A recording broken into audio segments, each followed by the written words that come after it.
আজ বানাবো ডিমের কাটলেট। তার জন্য একটা ভাজা মশলা করব।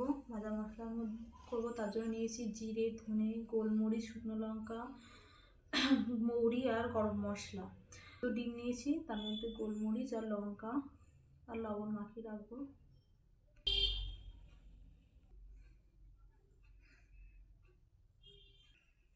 এবার লবণ দেবো। আমার ডিমের ভিতরে লঙ্কার গুঁড়ো, গোলমরিচ গুঁড়ো, লবণ মাখানো হয়ে গেছে। আলুর পুর করবো, তার জন্য নিয়েছি সিদ্ধ আলু ম্যাশ করে নিয়েছি, কাঁচা লঙ্কা কুচি, আদা কুচি, রসুন কুচি, পেঁয়াজ কুচি আর ধনেপাতা নিয়েছি। আমি আলুর পুরটা করব। গোটা মশলাগুলো সব শুকনো কলায় ভেজে নেব। তেল গরম হয়ে গেছে, আদা কুচি দেবো, রসুন কুচি দেবো,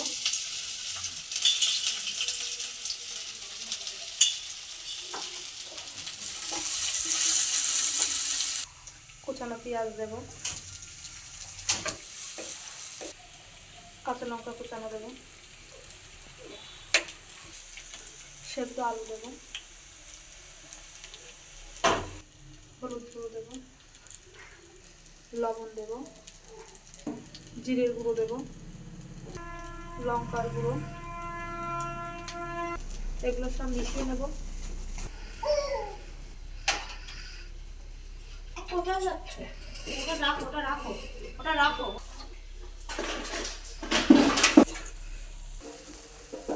আমি ভাজা মশলাটা গুঁড়ো করেছি তাই দিয়ে দেবো। ধনেপাতা কুচি দেবো। উঠতে হয়ে গেছে।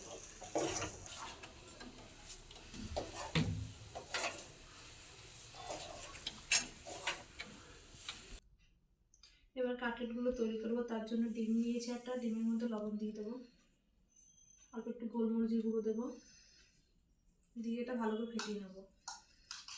কাটলেট কে খাবে? কাটলেট কে খাবে? আমার সোনা খাবে? তুমি কাটলেট খাবে?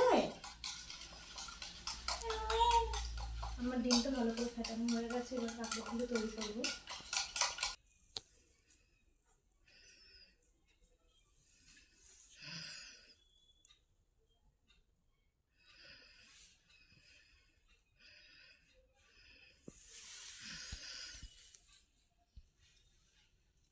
এইভাবে সবগুলো তৈরি করে নেব।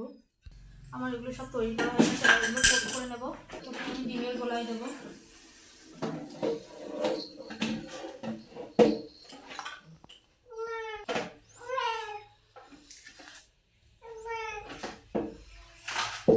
আবার ডিমের গোলায় দেবো।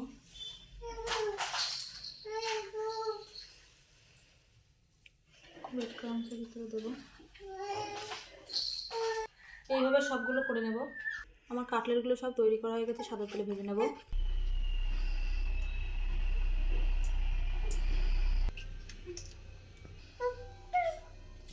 তেল গরম হয়ে গেছে, কাটলেটগুলো ভেজে নেব।